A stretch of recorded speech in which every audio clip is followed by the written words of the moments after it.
Les quiero contar que científicos argentinos descubrieron una nueva especie de pez kili. Pez kili, no de pez kili, de pez kili, un pez. ¿Y por qué el hallazgo sirve para entender la crisis de la biodiversidad? Se lo quiero consultar al biólogo Felipe Alonso, que es investigador de CONICET en el Instituto de Bio y Geociencias del Noroeste Argentino y la Facultad de Ciencias Naturales de la Universidad Nacional de Salta. Felipe, ¿cómo va? Sebastián Shapiro lo saluda aquí en Duplex en LU2 de Bahía Blanca. Gracias por atenderme. ¿Qué tal, Sebastián? Un placer estar con ustedes acá, contarles un poco de nuestro trabajo. Bueno, felicitaciones por el descubrimiento y por todo el trabajo que vienen desarrollando en todas las áreas, tanto usted como todos sus compañeros que trabajan en el CONICET en cada uno de sus dependencias.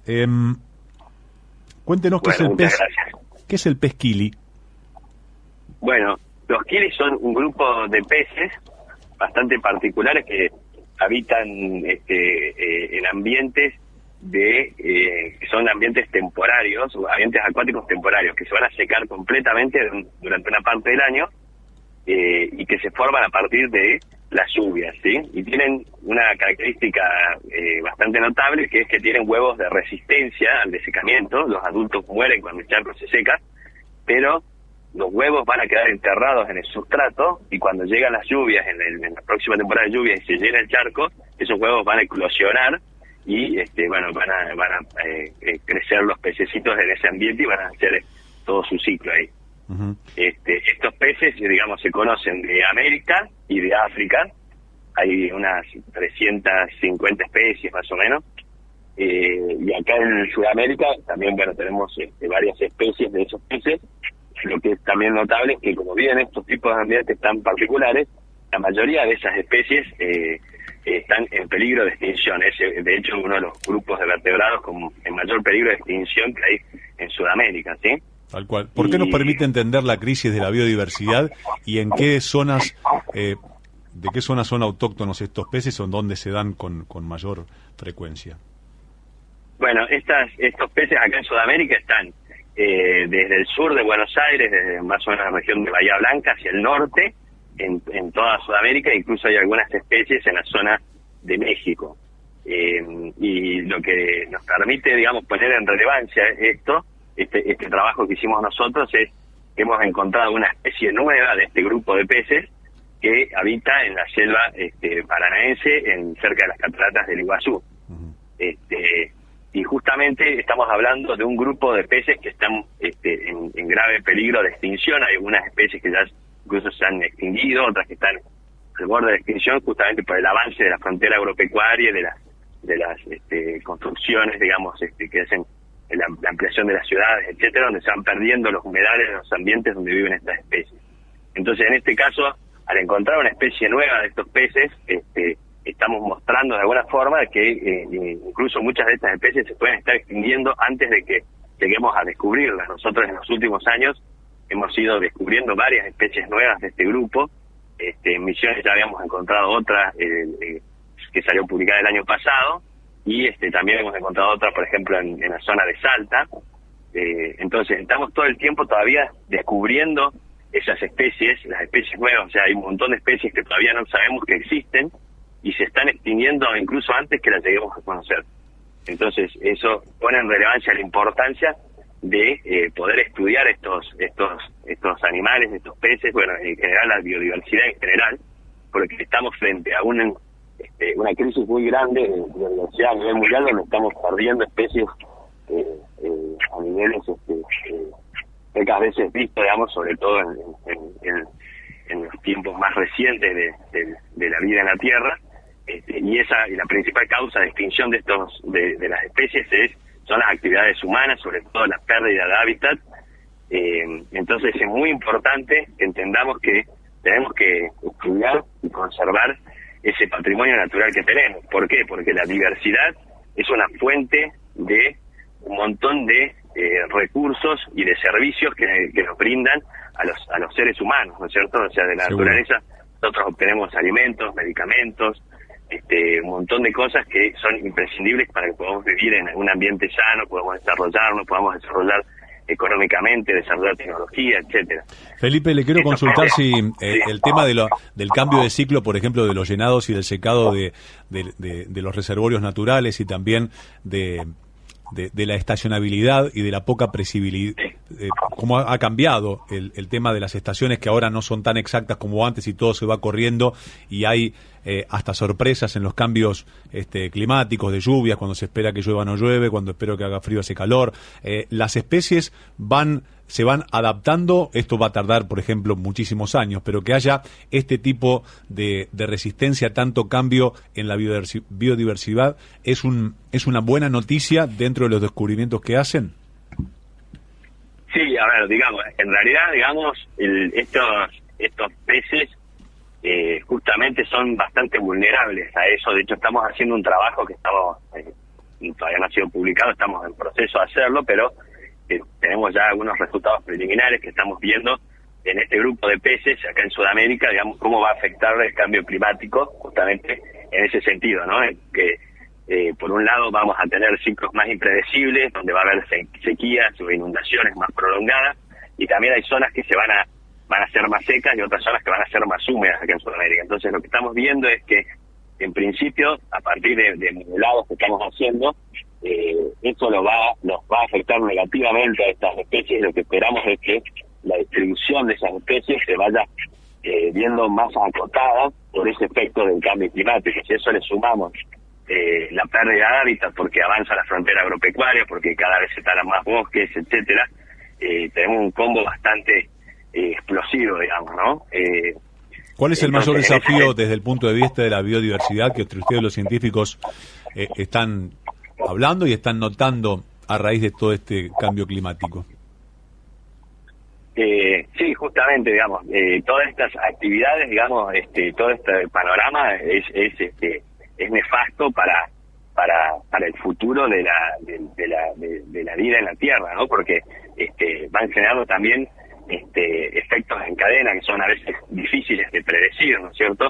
Por ejemplo, hace poco salió un artículo también en el que participaron investigadores de CONICET de acá, con otros investigadores de otros países. En África vieron que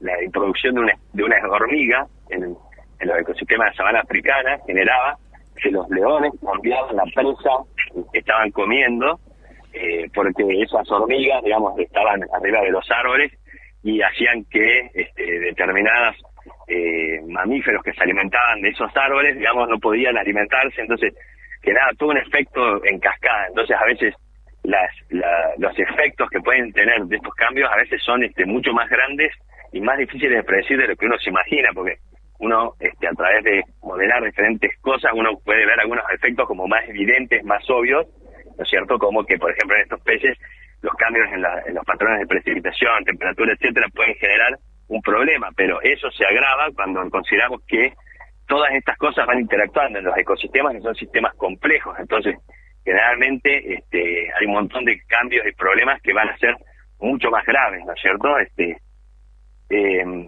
Y es algo que es importante entender, es por qué es importante esa biodiversidad, ¿no? Que eso, porque uno dice, bueno, sí, qué sé yo, que a mí qué me importa si se extingue este pececito acá o allá, o bueno, desaparece eso, pero mi vida va a seguir más o menos igual. Y en realidad no, justamente porque nosotros no nos damos cuenta, pero vivimos inmersos en ecosistemas. Incluso los ambientes urbanos son ecosistemas urbanos. Entonces, la calidad del agua, por ejemplo, la calidad del aire, el alimento, todas esas cosas dependen de que vivamos en un ambiente y un ecosistema saludable. Cuando esos ecosistemas se van degradando, empezamos a perder un montón de servicios que dan esos ecosistemas, como puede ser el agua, un agua potable, tener agua de buena calidad, un buen aire, alimentos, etcétera, ¿no? Entonces, ese es el gran problema que estamos enfrentando, digamos, que mucha parte de la sociedad todavía no termina de tomar conciencia de la gravedad de a dónde estamos yendo con estos sistemas de producción y de que tenemos, digamos, de relacionarnos con la naturaleza, ¿no? Y por otra parte, muchos de estos organismos, como te decía, nos pueden proveernos de medicamentos, etcétera. En el caso de los kilis, por ejemplo, puntualmente, los kilis hoy en día son el principal modelo de estudio de envejecimiento en vertebrados en el mundo. Hoy en día los kilis están siendo estudiados en Europa, en Estados Unidos, en China, etcétera, porque son los, como viven en estos ambientes tan efímeros, que crecen y envejecen muy, muy rápido. Eso hace que sean sumamente interesantes para estudiar cómo produce el envejecimiento. Claro. Entonces son los vertebrados que más rápido maduran sexualmente, en solo 14 días pueden ya ser adultos y dar descendencia, y también son los que más rápido envejecen. Entonces, entendiendo esos procesos de envejecimiento, uno puede, por ejemplo, generar medicamentos o terapias, etcétera, que disminuyan la velocidad de envejecimiento o incluso lo detengan. Imagínense, es una empresa que, por ejemplo, el día de mañana pueda sacar una pastillita que uno toma y no envejece. Eso, desde el punto de vista de la medicina, por un lado, sería una revolución, pero también sería una revolución desde el punto de vista económico, porque esa empresa generaría, obviamente, imagínense, todo el mundo querría comprar esa pastillita. Sí, bueno, generaría también un caos, ¿no? También en la superpoblación mundial y un montón de cosas que tienen que ver con la finitud o no de la raza. Bueno, sería un antes y un después en lo que es la raza humana. Sí, pero bueno, ahí tendríamos sería otro problema, digamos, pero evidentemente podríamos desarrollar una tecnología que podría ser bastante interesante, digamos, por lo menos evitar un montón de enfermedades, etcétera, que vienen acompañadas con el envejecimiento, ¿no? Que como la aparición de cáncer, cataratas, problemas en las articulaciones, etcétera. Sí, el envejecimiento de las células y también de saber cómo tratar, de acuerdo a nuestro ADN o a nuestra genética, de cómo tratar y prevenir ciertas enfermedades, ¿verdad? Claro, por supuesto. Y, por ejemplo, otra cosa que se estudia mucho en los kilis es justamente esto que yo te comentaba de los huevos. Los huevos quedan enterrados, ¿no es cierto?, en un estado de dormancia, donde baja muchísimo el metabolismo, prácticamente no consumen oxígeno, y pueden estar meses y hasta años en ese estado. Entonces, eso, entender también cómo funcionan esos mecanismos, nos puede permitir, por ejemplo, conservar órganos, tejidos, e incluso un organismo completo, digamos, en un estado de dormancia durante mucho tiempo. Uno podría pensar, si esta tecnología se desarrollara, podríamos, por ejemplo, mandar gente a Marte, digamos, en un estado así como de criogénesis, digamos así, de dormancia, ¿no es cierto?, o cosas por el estilo. Entonces, a veces la investigación de ciencia básica, como esta que estamos haciendo nosotros, es sumamente importante porque es el sustrato en el cual uno después puede desarrollar toda esa tecnología. Ahora, si nosotros no hacemos ciencia básica, no entendemos cómo funcionan estos organismos, dónde están, no sabemos que tenemos estos peces acá en Argentina, no sabemos cómo es su biología, su ciclo de vida, etcétera, nadie va a poder venir después y hacer un desarrollo tecnológico a partir de eso. Entonces, la ciencia básica como esta son las herramientas que uno tiene en una caja de herramientas que después nos va a permitir resolver diferentes problemas. Si uno tiene solo un martillo en la caja de herramientas, y bueno, solo va a poder martillar cosas, pero si yo tengo muchas herramientas en esa caja frente a un problema, como fue, por ejemplo, en el caso de la pandemia acá en Argentina, gracias a que teníamos un sistema científico desarrollado, se pudo hacer un montón de desarrollos de diferentes índoles, desde una vacuna, barbijos, etcétera. Es decir, tener todo ese sistema científico, ¿no es cierto?, funcionando y todo este conocimiento que se va generando, también es una oportunidad para desarrollar un montón de cosas, ¿no es cierto? Tal cual. Felipe, le agradezco infinitamente que me haya atendido. Felicitaciones a usted y al grupo que ha hecho este descubrimiento y tanto estudio que han desarrollado y lo hacen a lo largo y a lo ancho del país, ayudando a través de la tecnología y la ciencia a entender y a vivir mejor. Bueno, muchísimas gracias por el espacio y por permitirnos compartir este trabajo que hacemos y bueno, agradezco infinitamente y saludo a la audiencia por ahí, y cuando quieran estamos siempre acá dispuestos. Va a ser un placer tomar contacto nuevamente, Felipe. Un abrazo a la distancia. Gracias.